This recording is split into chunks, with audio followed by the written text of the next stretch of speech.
And welcome back to the podcast. Last week we were cut short by our own technical failings, the origin of which we have no idea. But all of a sudden, I got into editing the podcast and we're like, oh, I guess this is over early. Yeah. Because all of a sudden our voices weren't there, and I sent you a thing. Go, oh, there's that hour of marginal gold that we laid last week as Golden Brick Road is it was gone. So we're gonna see what we can do about recreating some of the magic, and it was a good one last week. It was. Too.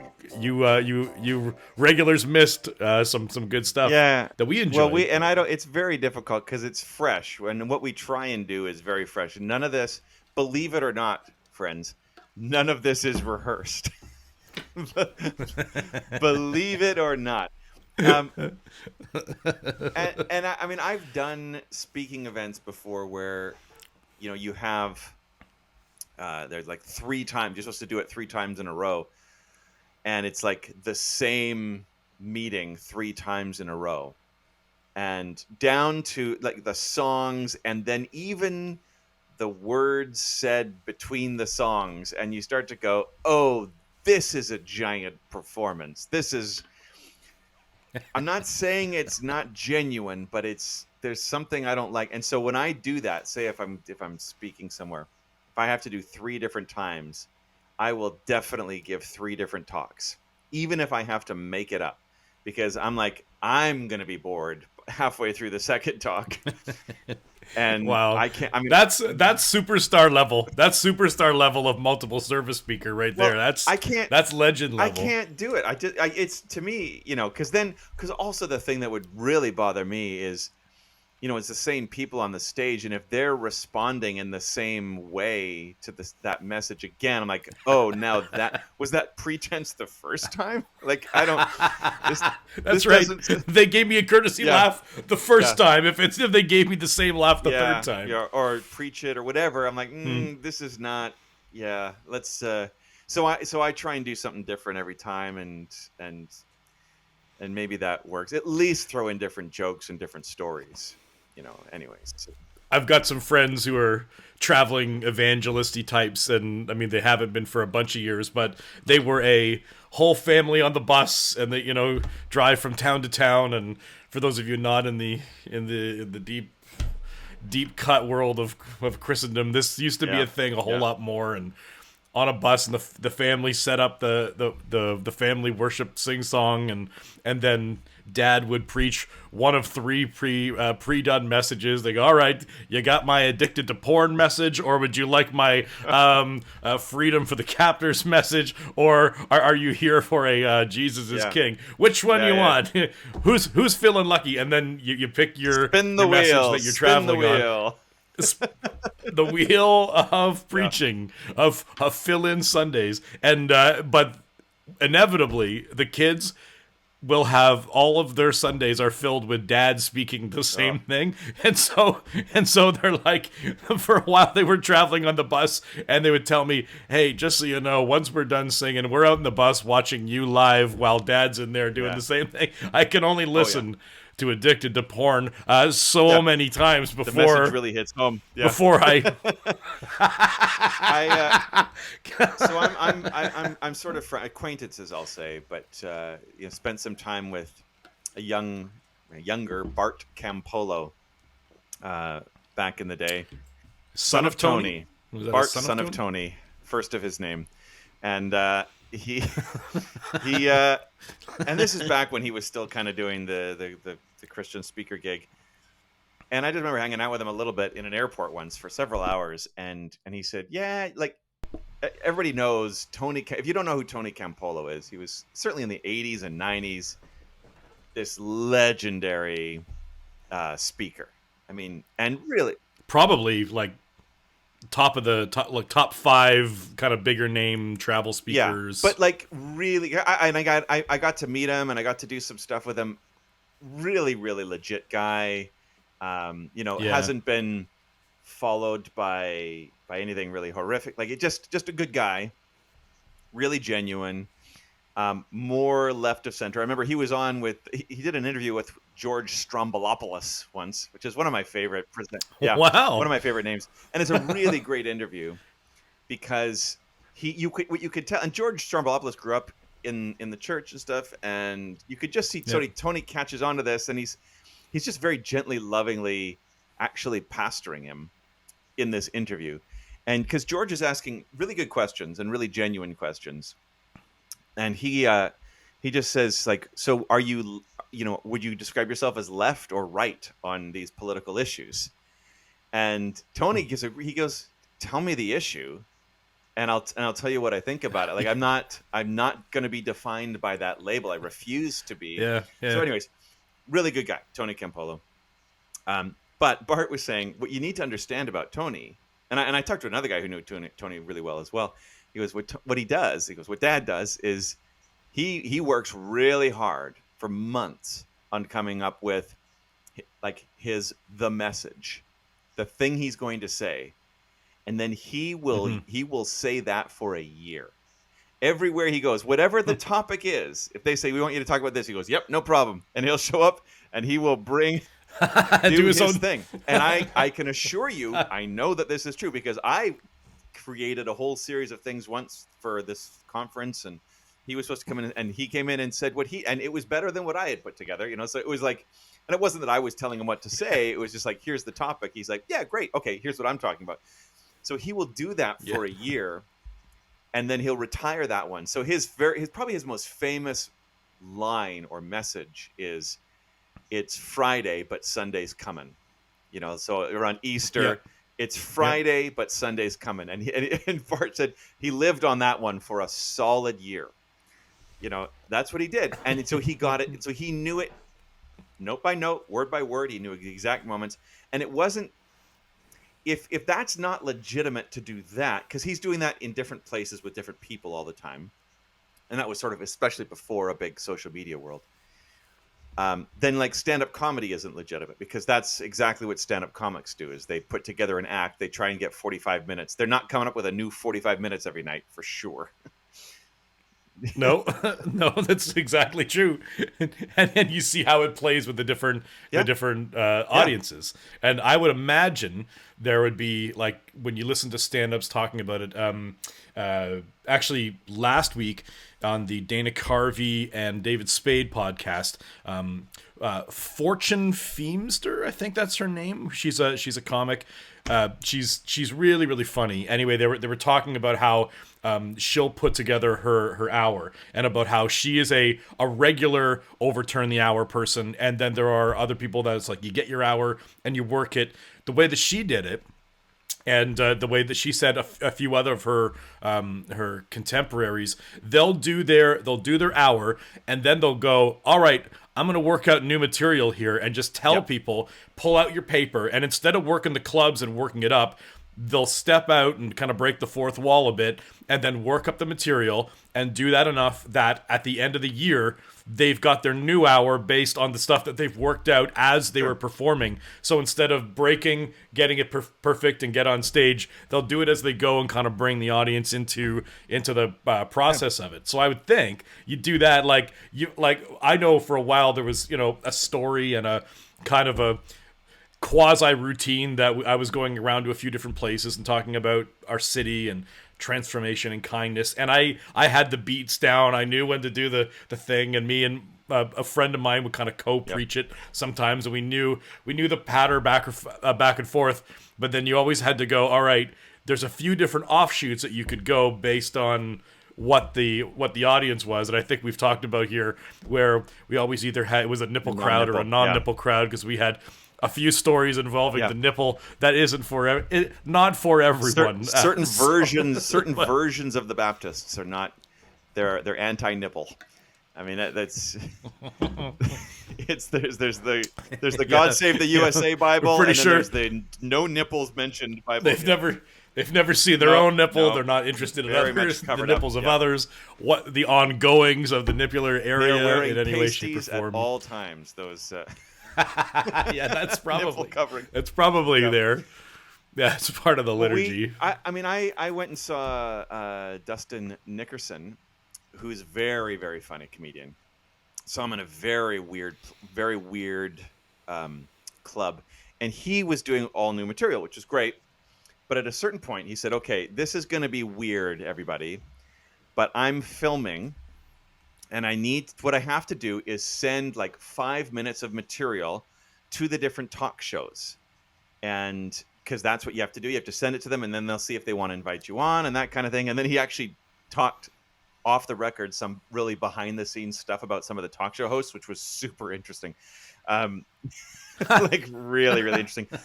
Here's what Jimmy Kimmel does. Oh yeah. Oh yeah. That him particularly, and Fallon, but anyway, there was like 20 of us in the room. It was a very weird experience. But he said, "So I need to do 5 minutes, and I'm going to do 5 minutes of my old material. So this isn't new. This is stuff. If you're here in this room, the 20 of you who are here, it's probably because of this material. Like, it's probably because you saw this and said, I like that. So you will have heard this before, and it's my best stuff because I've been working on this for a long time and I've got it down. Like all this other stuff, I'm working it out, and it's going to feel very different. And this is going to feel very strange that I'm doing this now, but I'm going to do it." And he goes, "And I need you to be a good crowd, which means I need you to laugh, but you can't go crazy. You can't be like, can't be performing this. This can't, because they will know." He's like, "I've had crowds that go like, oh, we're really going to help this guy out." And it goes, "That doesn't help me." They beat you to the punchline. Don't go nuts. Don't start yelling stuff out. And then he drops into this material, and the difference between his other material, which was great, and this material, like the presentation, the beats, you could tell this was polished to a T, these 5 minutes. And the rest of the stuff was he was working stuff out, and it was very, very good. And now I'm starting to see some of that stuff come out online, and it's like even better. But it was fascinating watching that process where he's like, "I'm going to do this now, and you're going to see a little bit of behind the scenes stuff. But here's the difference between fully worked out material, and I'm almost there."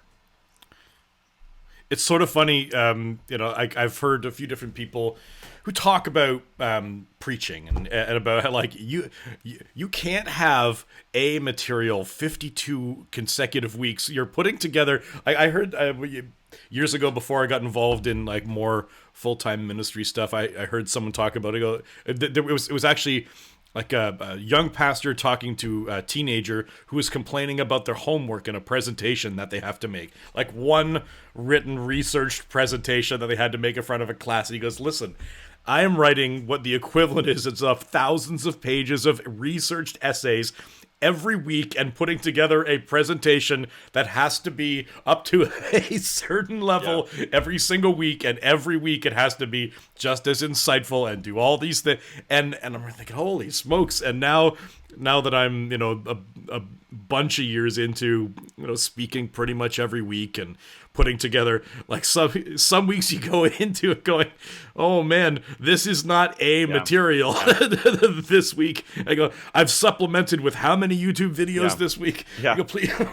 But it's not easy to put together something that is really insightful, really inspirational, and lasts a certain amount of time, week after week after week after week.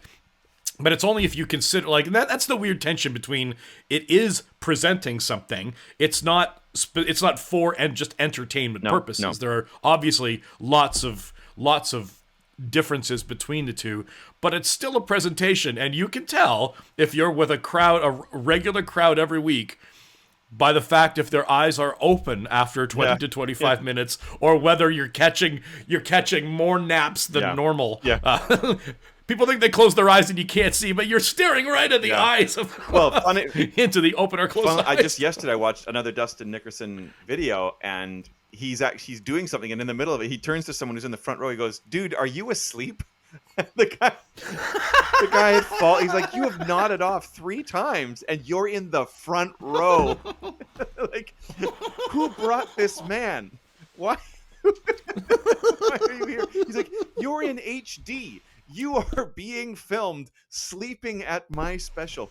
But I do want to talk. I mean, I think we should talk about this, actually, this is going to be a bit more free run, I think. This particular podcast because yeah, let's do it. But I'm more and more convinced. And look, one of the skills that I think I possess, and I think I can be honest about it, and I think I can be humble about it. But I think humble is like saying there are things that we are good at, and there are things that we're not good at. Mm-hmm. And I think I am very, very good at standing up in front of a crowd and speaking to them about just about anything, but especially about, I think, the things of the Lord. And I can do that Mm-hmm. for, 40 minutes to an hour, and I can pretty much hold everybody's attention and maybe have an effect. I think I can do that. I mean, people have suggested I can do that. People have wanted me to do that. I feel it's very easy for me to do that. I've said, if you dropped me in my underpants in a stadium and took off the blindfold, and there's 10,000 people, and they say, speak for an hour and keep people interested, or we kill you, I could do it. It's not hard. And all that said, I don't actually believe that this is the best way to convey information. I don't think, I'm not convinced that this weekly, whether it's teaching, whether it's university, whether it's church, whatever it is, even TED Talks, I don't actually think that one expert standing up and speaking for 30 minutes to an hour, no matter how well prepared they are, so I've heard, Tony Campolo has been probably preaching for 60 years. Let's give him 60 years, maybe 70. I've heard him many times. I can tell you 2 stories, and I can tell you one big line. It's Friday, but Sunday's coming. That's what I can tell you. And, maybe 70 years was worth that. And, other people could tell you other things. And obviously it's, it's a week to week kind of thing. But I think there must be other ways. And I really genuinely believe in other ways of learning. And there's a word called pedagogy, which is a fun word. I sometimes get made fun of for using it or dropping it into sentences. But I don't know why. Well, it's hard to imagine why anyone would find anything humorous in that word. I have used it like as a well, I don't know if that is pedagogically sound, and people go, I'm sorry. But it means like our theory of teaching, the way that we convey information, our method of doing it. And we seem to have settled in on there's a person, usually an older man, who has information, and they are permitted, if they hit certain benchmarks, they're permitted to stand behind a large wooden box and say things to largely disinterested people for an hour every week, and that is how it will go. And everybody is probably genuine in that whole scenario, and maybe it can really work for people, but we also know that's not how most people learn. So I just think there has to be another way, and I'm not convinced. And the reason I think both you and I love comedy is actually something that does last. Like, I certainly remember more jokes and more bits than I do like sermon points or things I heard in university. Like, I definitely remember more bits. Well, one of the Tony Campolo stories, and I'm going to assume that this is also one of the stories you remember, is the birthday party for absolutely. the prostitute in Hawaii. Or that's the story, right? Yeah. and what's interesting is that didn't happen during Sunday morning preparation. No. Like, right? Like, so the best things that he then sort of taught out of in the moment happened in not being in deep study or deep theological concern. He was out experiencing the world and reacted to a situation that God used him in, and then he was able to go, cool, great, let me help you understand out of that. And the stories last. Like, people sometimes go, oh, you're a great storyteller. And sometimes people think I'm too good of a storyteller because my stories are no longer even based in reality. But there's usually almost always a baseline based of on a real really story, based on happened real that- events. Yeah. That should be just sort of like the shirt you wear as you come out. The following is based on real events. Names may have been changed to protect the innocent. No animals were harmed in the telling of this story. No, but I love that part of it. But if it's all just theory just kind of washes over. But there are, I do love on like a Sunday morning or in university or whatever, those little pockets where you do see people's lights come on. But you almost have to be resigned to the fact to know that 85 to 90% of the things that you are saying are going to be said and lost forever. Like it's going to be, it's not going to be like you cannot look back and go, hey, do you remember exactly all these things that I said? Remember a sermon I preached a year and a half ago where I made a reference to Nehemiah? No. No, they don't. It does happen sometimes. Like it's funny what people do actually remember, and they do remember well. Like, I mean, somebody recently said, "I remember this thing you said," and I kind of calculated back. It was like probably 12, 13 years ago I had said it, and another person, I think I just recently met, it was like, but probably 18 years ago, he said, "You said this thing," and I've lived my life this way ever since. I mean, I had a moment, which was really, I mean, it was wild. It was a throwaway comment, and it wasn't something I had written down or prepared. And I was kind of speaking at a seminar in Dublin, I think it was, in Ireland, and I was gathered with maybe about 50 people, and we were talking about the poor or whatever, and I just said, look, I think this is the line somebody said, is it good to give out food or whatever, and I said, look, the poor don't need more sandwiches. They need a place at your table for the next 30 years. Like and it was just like top of the dome. Didn't think about it ever since. There was a guy there who I since became really good friends with. He's actually been on the podcast, Pete Pendleton Portal. And not his real middle name. But anyways, we established not his middle name. But Mr. Norman the baboon, the Christmas baboon. So he was in that room, just happened to be in that room. We had not met each other, and so he's like, "Well, there it is." And then he went and shared this with another friend of his, a friend of mine now, whose name is Nati, and he's South African, and they're both down in Cape Town, and so then when I went and visited them, I went over to his house, over to Nati's house. And he said, look, here's the table. And I'm like, I'm sorry, I don't know what you're talking about. He goes, the table, the table that you were talking about. I'm like, I'm sorry.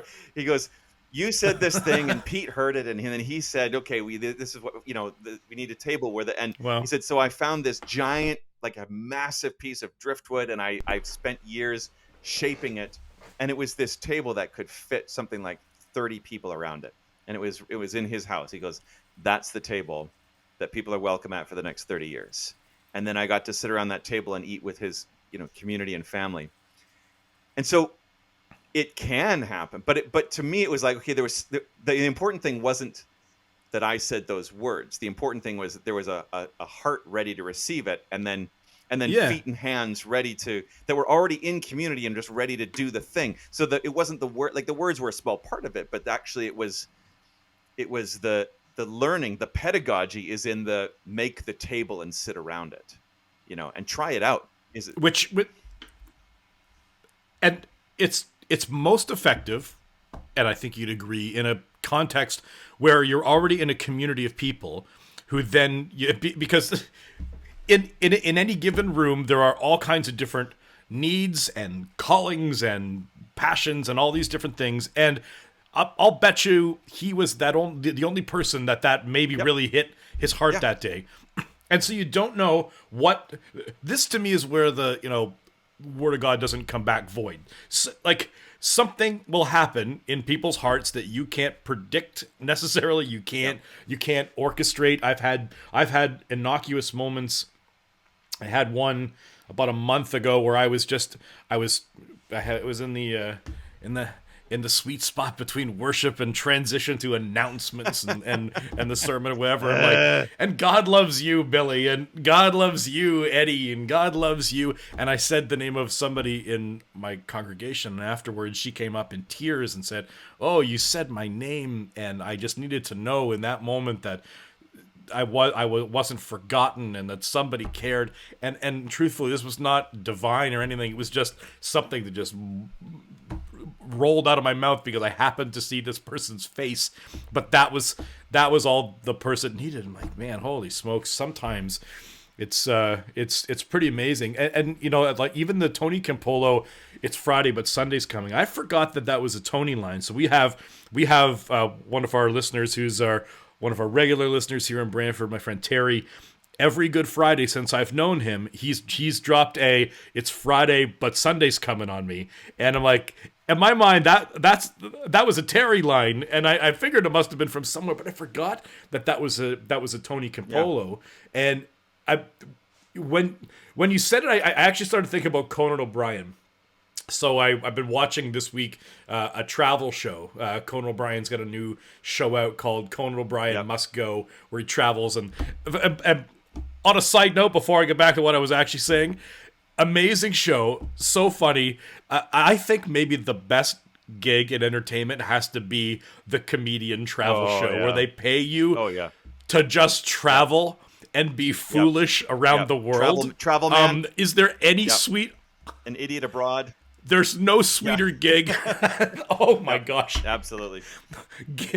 If you could design a job, what job do you want? I'm going to travel with a camera and just be ridiculous. He said during one of the episodes, he goes, "My goal is that people learn nothing about the nations I go to." He said, "I want to learn the local customs so that I can ignore them for comedic purposes." I want people to know less about the places that I've gone to after I've done the show. Yeah, fantastic. And from what I've seen so far, he's succeeding exponentially with teaching us nothing about the countries, but so funny. But anyway, the show came out of his podcast, the Conan O'Brien Needs a Friend, which we've talked about here, and I still think it's one of the best podcasts around. He just has really taken to this, but they branched it off a while back, where they do every now and again they'll do a Conan O'Brien Needs a Fan, and people will just talk about their lives, and it'll be like a 20-minute little podcast where he talks to different people, and that parlayed into traveling to these different places. Well, he said that throughout the course of his podcast, there have been a number of different lines, and so hours and hours. Like, his podcasts are an hour and a half, like ours, and it's just largely gibberish. At least there's a 20 minutes of gibberish at the beginning, 20 minutes of gibberish at the end with his friends, and then there's an interview in the middle of it. But it's just free-form, non-planned ramble, sort of like what we do.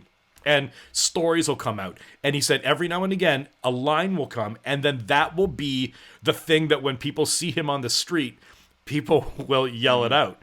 Now, I don't know whether you know what the line is that people yell out at him. So, a while back, he told a story of years ago. He had Mickey Rooney on his TV show, old Mickey Rooney, who is a child actor, and the topic came up of Liam Neeson, no, not Liam, Richard Gere, right. How Mickey Rooney had done a movie with Richard Gere. Now, I don't know whether you remember when you and I were kids, but there was a rumor that was going around that Richard Gere and gerbils, inserted gerbils in areas where gerbils were not supposed into one of the major planets of our solar system. Like if you were a gerbil and you're like, how do you come up with a bad day for a gerbil? That would be what a bad day for a gerbil would be. Well, Conan starts talking with him with Mickey Rooney, and Mickey he did his impression of the podcast. He goes, "There was talk of gerbils." Yep. And on the podcast, Conan O'Brien just breaks, and everyone breaks, and he's dying laughing. This is Mickey Rooney's recollection. There was talk of gerbils. And now That's still what happened. Yeah, okay. Yep. So now when Conan O'Brien travels the world and people see him who are podcast listeners, they stick their face out of moving taxi cabs and go, "There was talk of gerbils." And he said, "There's nothing more delightful than traveling to Finland and somebody going, 'I'm listening to you right now. There was talk of gerbils.'" And I'm like, how could he know? We get that He would be connected with that line. How does a line like that just stick to you? I mean, we get that in a very, very small way. But I have traveled, and there have been people who come up, and genuinely, I mean, people, it wasn't not strangers in Finland, but like people have come up and they've used lines from our podcast that they're like deep cut lines that they've definitely been listening, which is great fun. This is one of my favorite ones, not from our podcast, but from another celebrity who this is a bit of a torture to him, that everywhere he goes, he gets one line yelled at him, and it's not a line that he said, and it's not from a movie that he is in, but it's poor Matt Damon, and who's been in a lot of movies and has some fairly, memorable lines that he said in his day, and so I think it may have been Conan saying, "Does anybody shout your lines back to you?" He goes, "No, not really. What people say to me every single day is, 'I'm Matt Damon.'" They just do that from Team America World Police. Every single day, everywhere I go, all around the world, people will come up and do that to me, and I'm pretty done with it. And that has got to be one of the greatest long-term bits that I've ever heard, and it's so perfect. And it came. I watched the behind the scenes, the making of Team America World Police, and I want to say right now, I don't necessarily recommend watching Team America World Police. I mean, if you could get a censored version of it, it would be about 7 minutes long, and you could maybe watch that, and it'd be lots of fun. But basically, they did the entire movie with marionettes, like just puppets, and they were asked, what would you say about doing a movie with marionettes? What would you say to other people? And they said, well, the one piece of advice that we would probably give is don't do a movie with marionettes. It's a living nightmare. It's not because the puppeteers were bad or any of that. It's just an absolute living nightmare. The wires get tangled. It's it's a nightmare. But they had these people who were like creating these marionettes based on all these different celebrities. And they, a lot of them, they worked really, really well. Sean Penn, the Baldwins, all that kind of stuff. But they made Matt Damon, and it kept coming back. And it just, every time it came back, they said it just looked like he had Down syndrome. Like that's what the marionette looked like. And they weren't making fun. They were just like, that's just kind of what it looks like. And so they try again, and they'd come back as, well, it actually looks more like the closer you get to what you think Matt Damon looks like, the closer this puppet appears to have Down syndrome. And so then they just removed all of Matt Damon's lines that they had and just only gave him the lines. So whatever was happening, Matt Damon would just say, "I'm Matt Damon." And that was the whole joke for the whole movie, accidentally. And that's still the line that he gets shouted at him on a daily basis. And I think that's wonderful.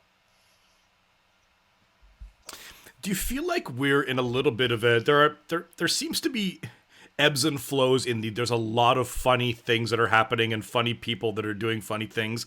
I feel like there had been a bit of a lull, but I think we're in a bit of a good era where people are figuring out ways to really use even not that social media is new, but the TikTok clip and the little just taking tiny snippets to be able to make people laugh. I think we're in actually a pretty decent time right now where people are like, there has been some, and we talked about this in part of the podcast that you heard, the only part of the podcast you heard last week, about how there really has been some good SNL stuff, and there's been some really funny things and that have come out, and I feel like there are more good comics and maybe young comics. Like we did a comedian draft, 2 years back maybe, and we were talking about young comics, Right. but there are more young funny Yeah. people who are, probably foregoing stand up in some ways, but they're doing stuff like the on that comedy battle show. It wasn't you know what it is? There's a show. There's always clips of like about Joe Rogan and three other dipsticks that are judges, and one person gets like 30 seconds to try and make them Oh, laugh. is it the I Last don't know Comic what. Standing? That thing? Is it that? Was it that one? Oh, No, no, no, yeah, no, yeah, it's a I know new what you're thing. talking about. It's that, yeah, where they're kind of, there's a bunch of people up on a dais and they bring people on, and yeah, I know what you mean. I don't know what it's called. Yeah, I don't know what it's called either, but they get like 30 seconds to try and make people laugh. And there's some young people who get up that are do. I think we're actually in a bit of a wave of people being I don't know, being funny again. Like I even sent you this little clip, and I can't believe that this happened, but no or Novak Djokovic. Nikola Jokic? Nikola Jokic, not Novak Djokovic. Nikola Jokic.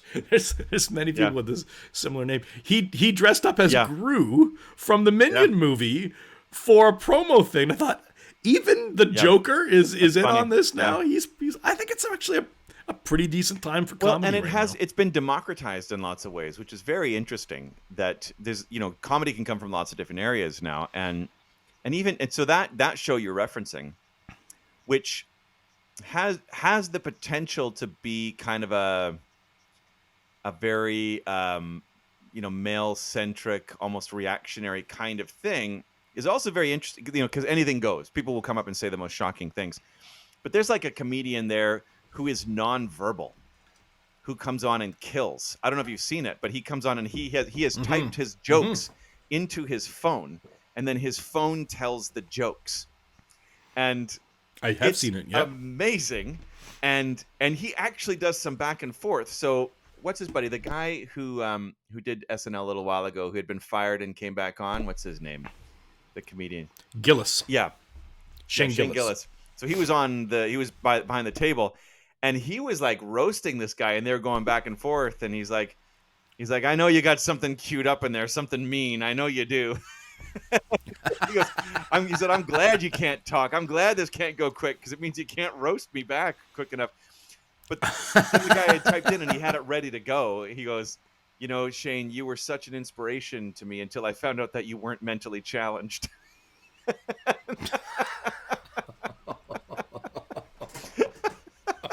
Jeez. Such a good bet.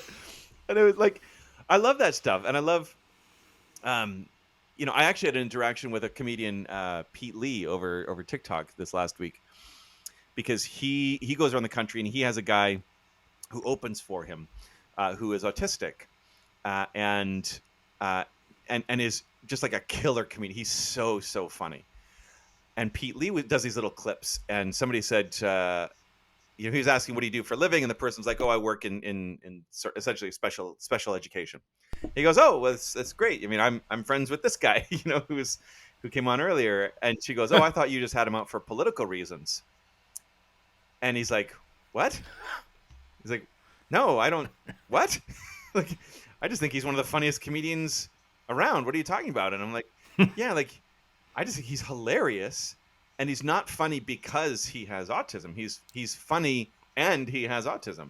And it's just a really, he's just so good at what he does. And so I just think there's comedy coming from lots of different places, where before it was kind of all held in one space and controlled in one space. So I think it is a good time.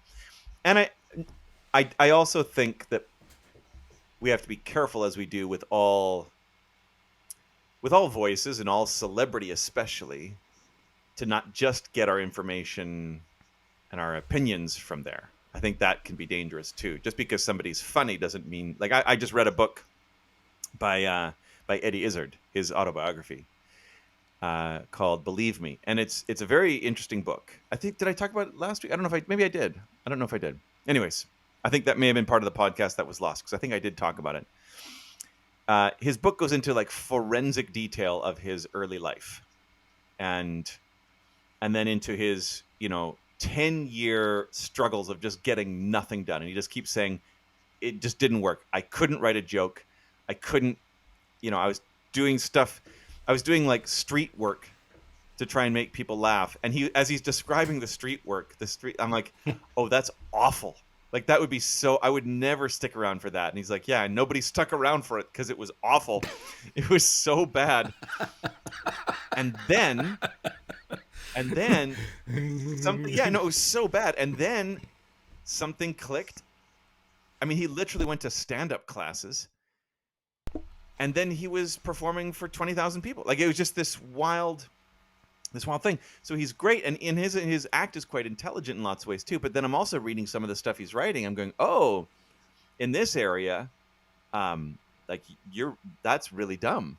Like you don't know what you're talking about over here, but people will listen to you because you're extremely funny.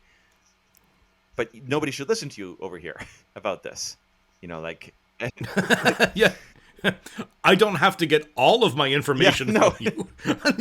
I'm just enjoying the funny things that you're doing. And I actually watched a clip of his on YouTube this week, and someone said, "Oh wow, you listen to Eddie Izzard and you laugh and you learn something." I'm like, "Well, be careful about that, because his facts aren't actually, they're not fact checked, and that's kind of his opinion about stuff, and he might not, so."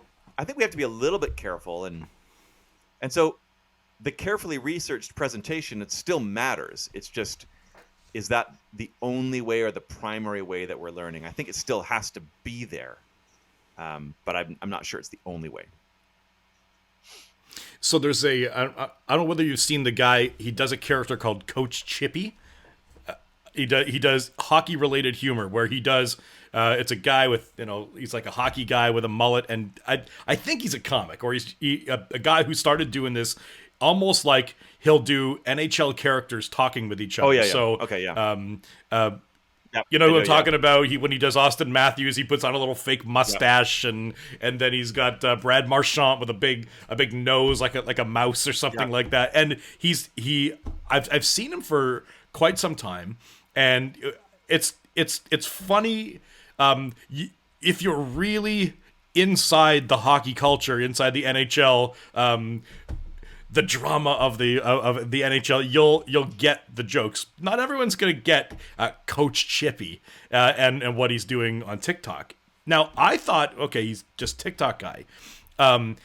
2 weeks ago, my nephew was drafted into the Ontario Hockey League. He actually got picked as the number 5 draft pick into the OHL to the Barrie Colts. Yeah, he got picked in the top 5, done. which is... Well done, baby Carol. Yeah, way to go, Parker. So, pretty neat thing for my sister-in-law and brother-in-law and nephew, and our whole family was gathered, watching this draft. It was pretty cool. Well, as a part of the lead up to the draft with the high draft picks, they had all the like, just like in the NFL, they had like a combine where they had all the top draft picks, and they're doing skating drills, they're doing all this stuff, and Coach Chippy was there, and the OHL was promoting Coach Chippy being a part of this combine, and Coach Chippy is doing the OHL official Twitter stream and Instagram stream, and he's doing both NHL jokes, and now he's making OHL jokes, and he's just this little guy, even compared to my nephew. He's still like a 15-year-old kid. He's this little slight guy. I'm like, oh, the guy is a comedian, and he found a way to be able to turn what his comedy and use the thing that he knew something about, and he translated it using a medium, and now it's actually, he's going around and he's being a hockey guy and making a living out of doing comedy in the thing that he does know about. And I thought, man, that's actually brilliant. I hadn't thought that much about it, but it's a really interesting way to be able to use this and do genuine humor with the stuff that you do know, not the stuff that you don't, in a different era. So this leads me to a question, and it's something I've been considering because I saw this question online. I thought it was an interesting one. If you were put into a collection of 100 people randomly selected from the entire world, so 100 people out of 7 billion, so just randomized, selected, and you were told, you have to do something better than those 100 people, and if you do, the world is saved or something, $1 billion or whatever. What is it that you would do? Like, what is the topic? So if this Chippy guy would be like hockey comedy, I could do hockey, and he would win because out of 100 randomly selected got people, the greatest Austin Matthews material that nobody else is coming close to that. So it's sort of like, what is it? And it can't just be, well, my own personal autobiography, like that's lame. Like, what is the skill or the thing that you figure out of 100 random people selected from the world, from anywhere in the world, what is it that you are confident you could be the best at? Is that a question to me? It's a thought. Like, what is it that you think? Okay.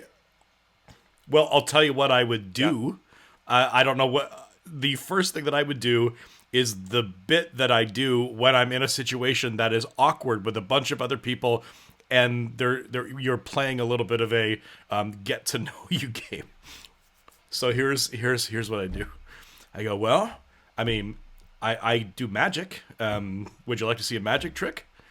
And people, yeah, sure, I'd see a magic trick. I said, I can make my hand disappear. And I go, oh, okay. And I say, all right, are you ready? See both of my hands? All right, I'm gonna make this hand disappear, and then I do this. So this is wasn't that great? Yes, yeah. For those, and I put my hand on my side. I can put my whole head. Yeah. Okay, describe how the majesty of this, Aaron. So he takes his whole fist, which is essentially the size of a small ham, and he rams it. He's turning purple. He rams it into his mouth fully. Yeah. And then I go, ta-da! And then I reach out for a handshake with my Dave slobbered hand. And now it looks more like a ham. It looks like a glazed ham right now because it's actually covered in your saliva.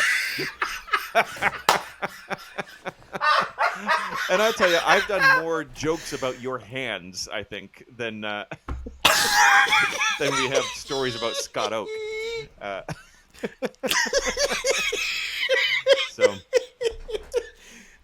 And then I'll put my hand out for a handshake, and that's what I would do. Like, that is the first thing that popped into my head in a situation like that, and that to me would then establish me as funny guy without having to make a joke because they don't see it coming, and they're like, whoa, okay, we're gonna put you into funny guy category or weirdo that you don't see what's coming next. The skill though would be, you think you'd be the best at fitting your entire fist inside your mouth, which could be, except that there's a lot of babies in the world who can definitely do that. So I mean, that might be tough.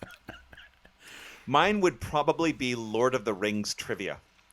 Like, I think in a randomized group of 100 people, I would. You'll be I'd probably be solid.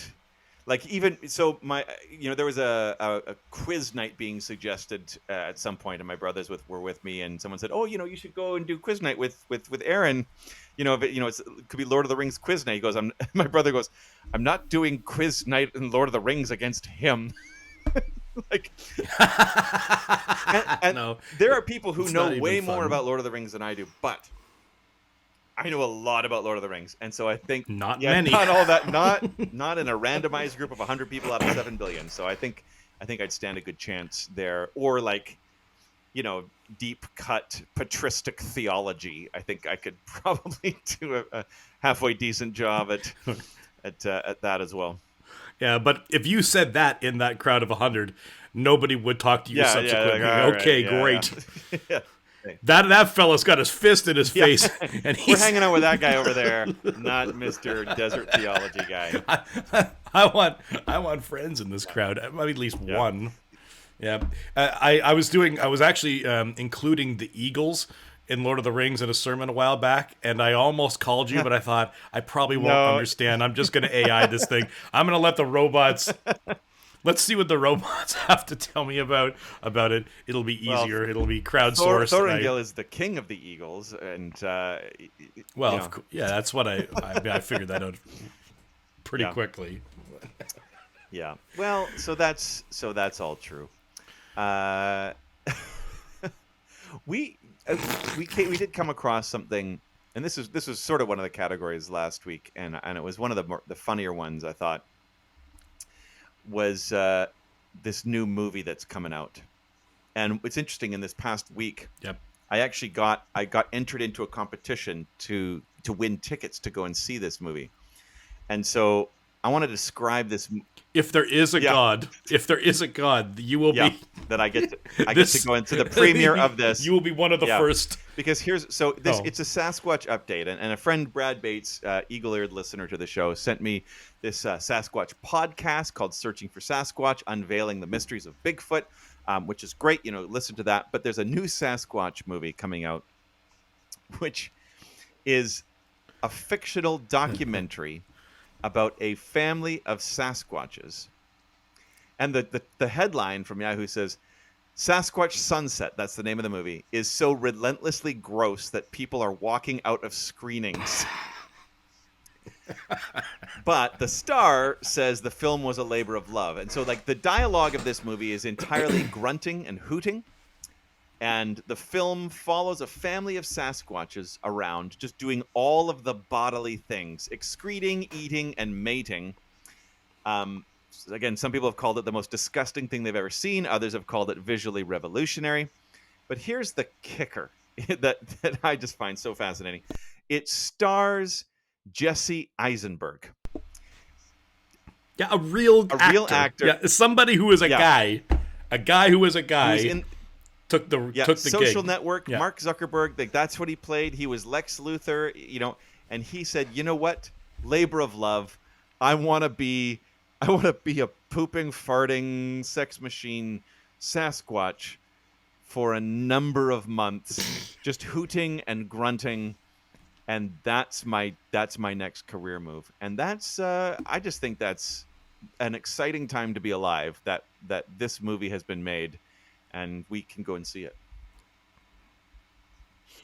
Since we talked about it last week, and all of the first round of laughter was gone, I've seen clips of this, and I've seen them genuinely, and I've seen, again, real movie critics, real movie people go, yeah, this is way better than you think it's going to be, but it's exactly what they're promoting it as. It has to be better than we think it's going to be, first of all. It couldn't.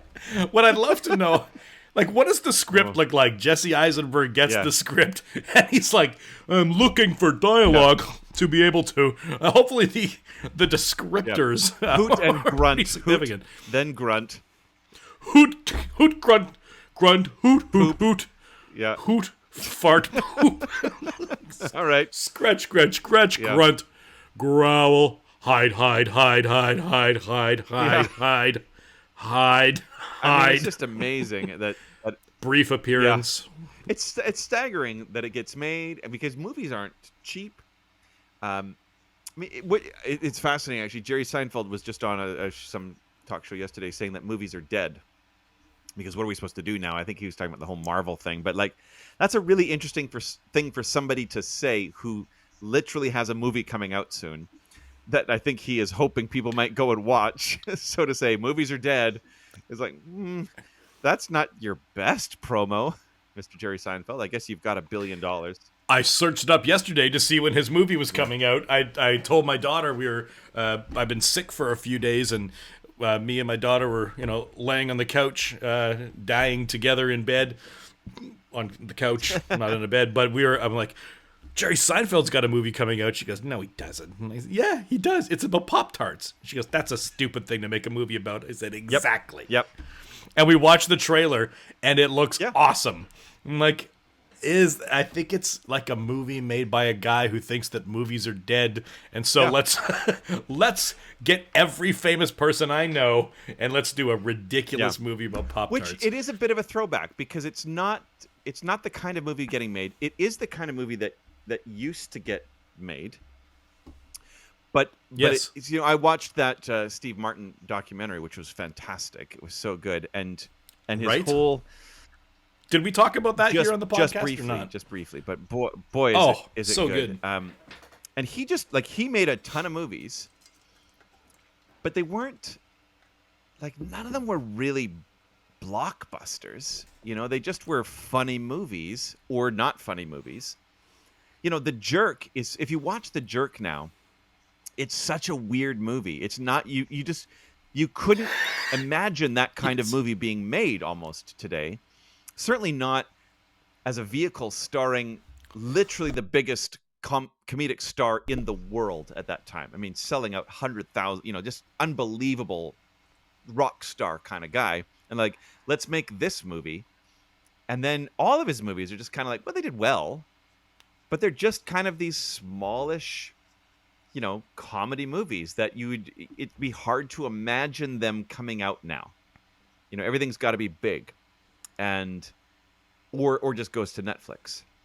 So it is a weird time for movies. And I think Jerry Seinfeld was trying to do, hey, what if we made just like a weird, off the wall comedy movie, and see what happens. And I don't know how it's going to work. Who knows? I'm looking forward to it, though. It's a comedy movie I'm looking forward to, which has not done me well over the last number of years when I've looked forward to a comedy movie. The Weird Al movie that came out, I was really looking forward to, and it had its moments. It had a few moments to it. Bill and Ted number 4, number three. When it came out, I was pretty disappointed about that one. Enough that it made my draft. I don't know. Yeah, I don't know. Remember the last movie comedy that I was really excited about. Anticipated.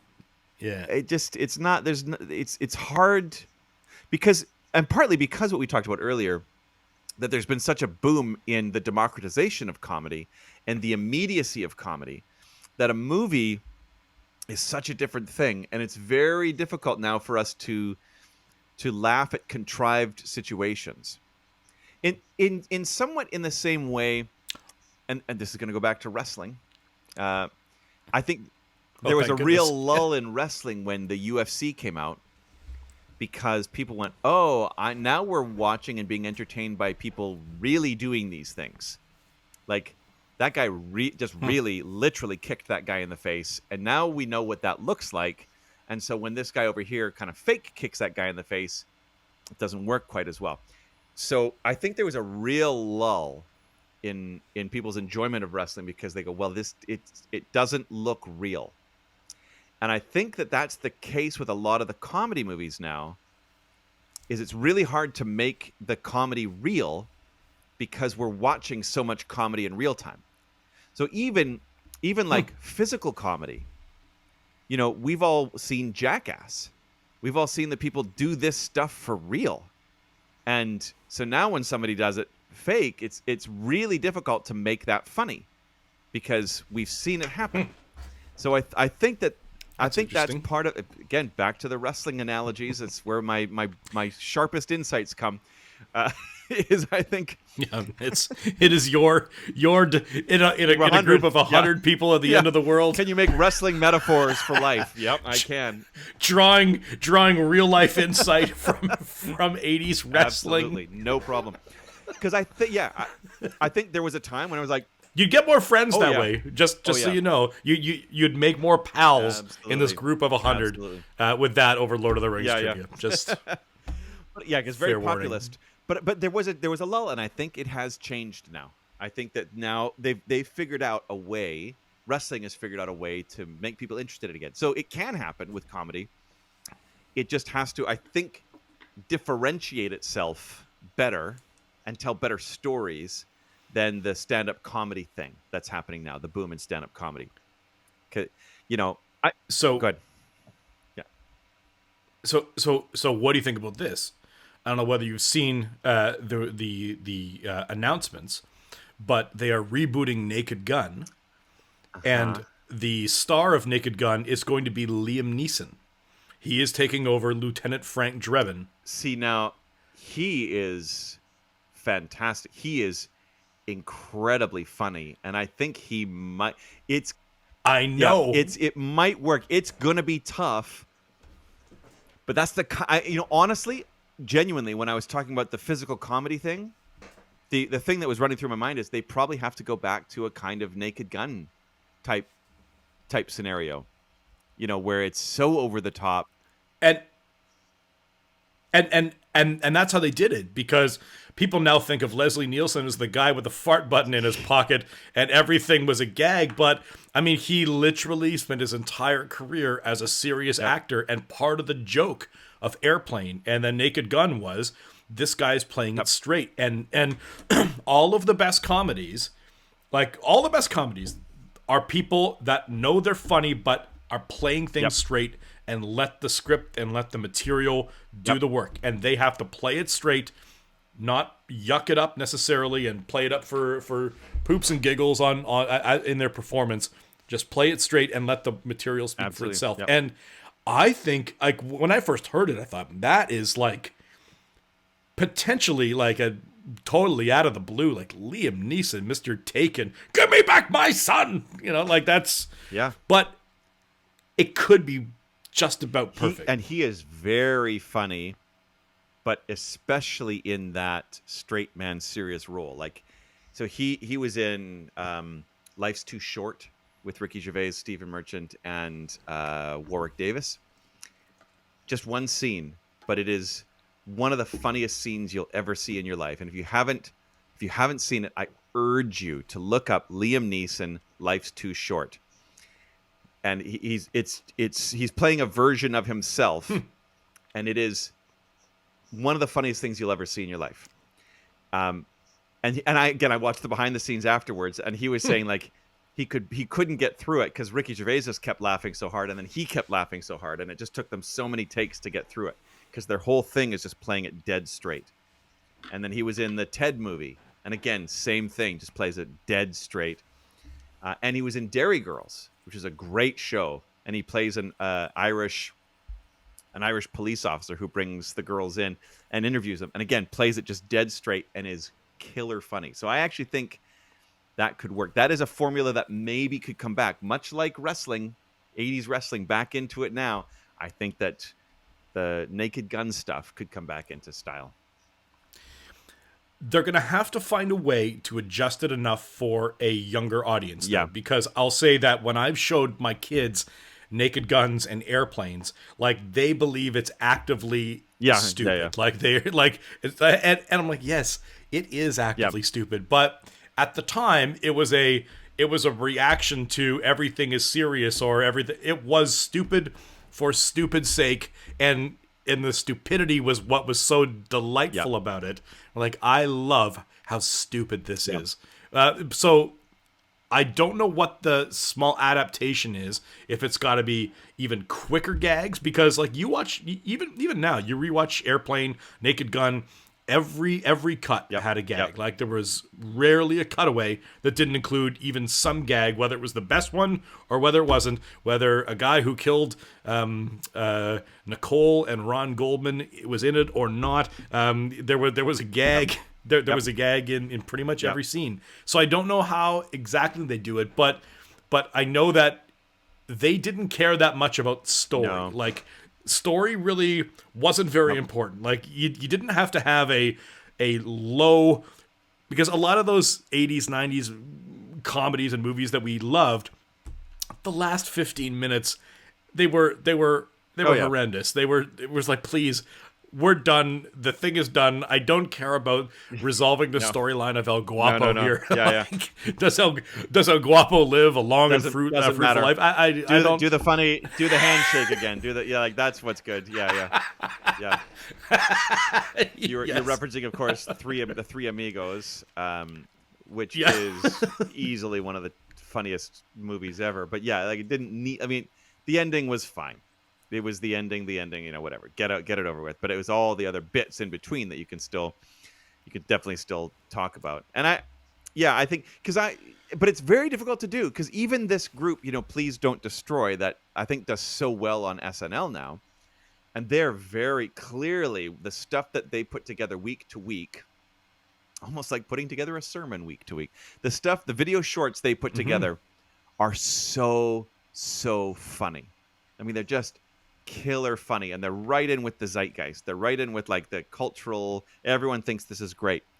and they did a movie, and I watched it, and Conan O'Brien's in it, and I was sort of looking forward to it because I'm like, I really like the comedy these guys do, and there was a couple good things, but it was like, you can't. No, you tried to put this into a story, and your entire thing is like meta, and it's not. You don't. The story isn't. It's not working.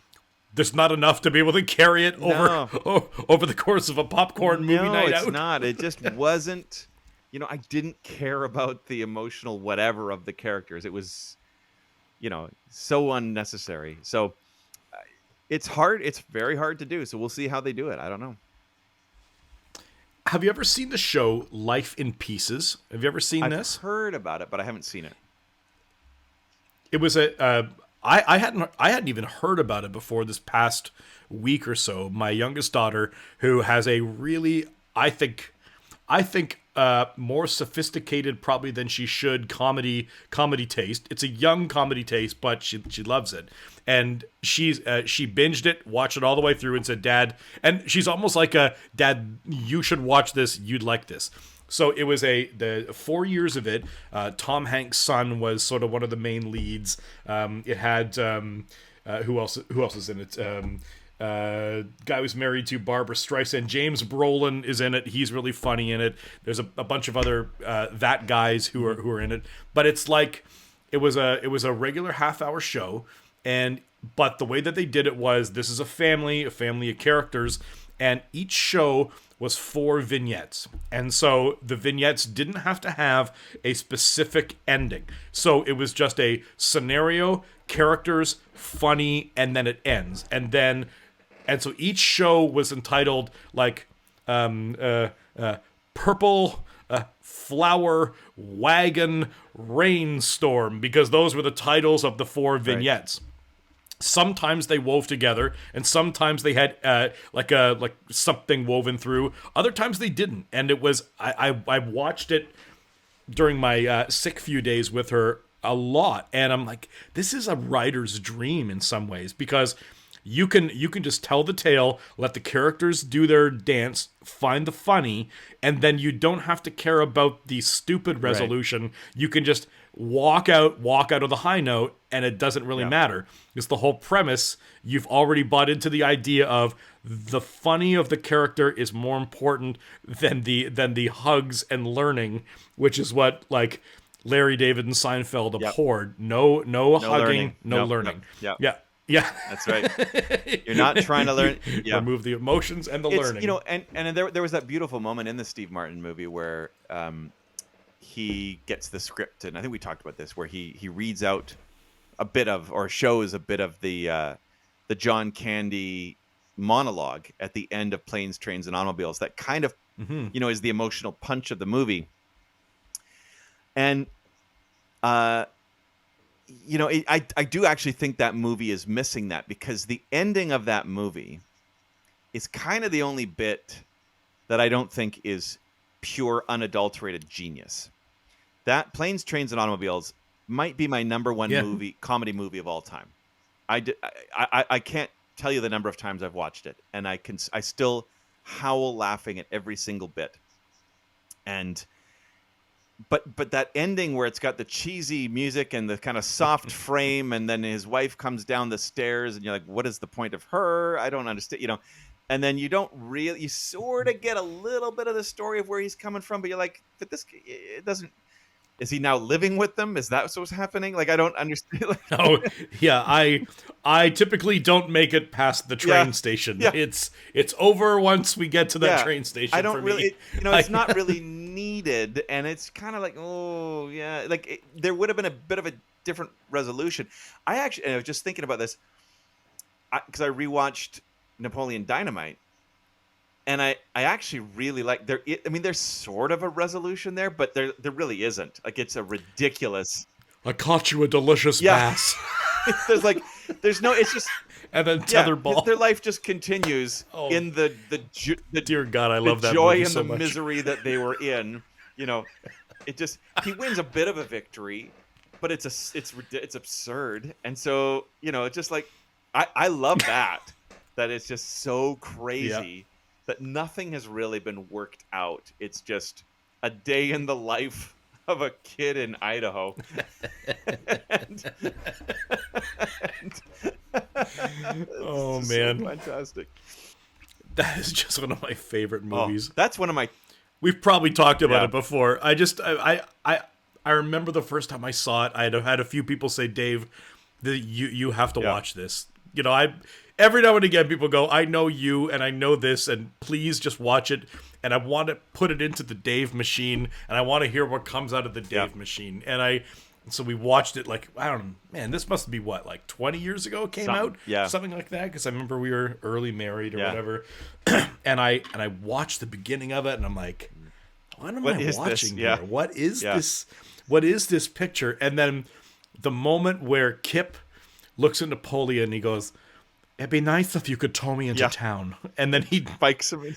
And I broke, and I'm like, okay, I get what I'm watching here. And then the rest of it was delightful. Yeah, beginning to end. What happened? It's one of my top 3 movie-going experiences, I think, because it's just my brother just called me up and said, "I've seen this movie.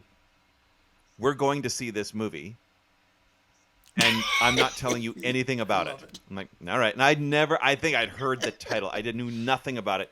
I went in, and the place was packed. Which I'm like, what the heck is going on? Like, what is happening here? And everyone's buzzing. And I think it was probably the same thing. It was like half the crowd had seen it, and then they had brought their friends to go, "You got to see this." And so, and we were all like, so half the crowd was just so ready to laugh, and the other crowd was being introduced to this, but in the best possible way. You know, it was in a crowd of people just killing themselves laughing.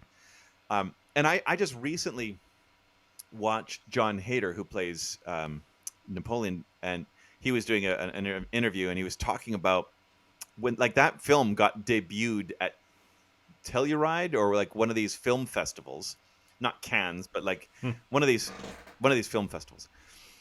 And they just kind of submitted it. You know, they made the movie. He got paid $1,000 for that role, and they just kind of. Not unlike Napoleon catching the chickens. This is like 25 cents an hour.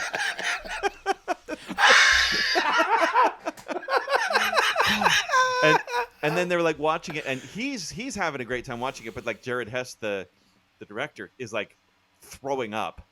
Can't, like, because he's put everything into this. It's his movie, you know, and like, is it gonna work? And then right from the beginning, when people are howling laughing, there's this moment of like relief. Oh, this thing that we thought and we knew was funny, but we didn't know if anybody else would know it's funny. Other people are seeing that it's funny.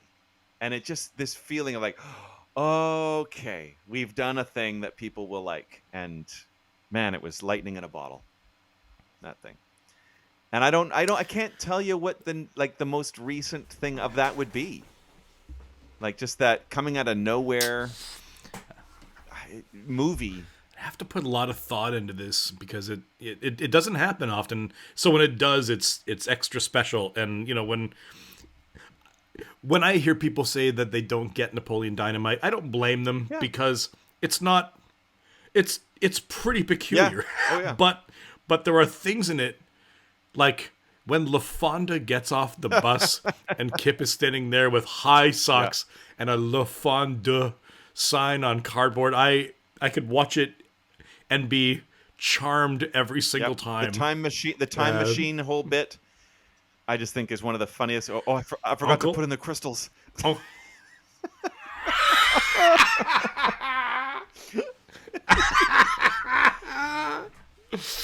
Oh my gosh. It's so absurd, and yeah, I love it. So you and I both have had semi-tough weeks, and we were at last week our funny podcast was destroyed, and then we're like, oh man, this is we're gonna make sure we do this podcast. It's a little bit later this week, and I was sick, and we were dealing with different stuff, and you were talking about what's the Saturday Night Live team, the writing team? What are they? Please don't destroy. Please don't destroy. Please don't destroy. Please don't destroy. I love their stuff, and but you can also tell that these guys have found a group of people that somehow when they get together they can like make it funny together, right? Like they can find ways to be able to needle it down and make it funny. And I got to imagine that, you know, coming at the end of things, you know, going at the beginning of a week, going, how am I gonna, you know, churn this out of the chicken factory today? You know, like how am I gonna come up with a comedy film? And we've talked even just in our thing about like how do you come up with weekly something insightful to say. You know, doing this podcast over the years now for 3-ish years together has been such a really, I think, an important thing for both of us at different times. And I love being able to just, today was obviously a different show. We didn't get into any categories, and we didn't plan to not get into categories, but just felt like let's just freewheel, throw stuff out and freewheel a bit. And I love doing this, being able to just talk through what's funny and how are things funny. And like it's good. It's an enjoyable thing for me, and I personally become quite important. No, it is, and I mean, we've said this before, but I mean, the day after I'd spent all night in hospital with crippling back pain, I remember you messaging, going, "Well, do you want to do the podcast?" Because I'm like, yeah, I think I do, because this is kind of the point. And then like the day after, or 2 days, I think, after my dad had died, you know, and like it just, and then, you know, this is not to get into it, but this is easily the worst season of my life currently that we're in right now. But I still think it's important to, you know, take time and try and be funny, and it comes easy, you know. And I don't think it's just because we're two performers. I think it's because we share a comedic sensibility, and we like listening to each other and making each other laugh. And I think that's why, I genuinely think that's why people, whoever listens, thank you for listening. And I don't fully understand why you do, but I think that's why you do, is because you like listening into two friends speaking to each other in occasionally very funny ways and making each other laugh. I think that's what's, I mean, anybody who's listening to us, who this is your bent, this is what you're like, you know, you can pray for us for the various things we're walking through. That would be kind. But we'll keep on trying to be funny in various ways. Thanks for hanging out with us today. It's the end of the show.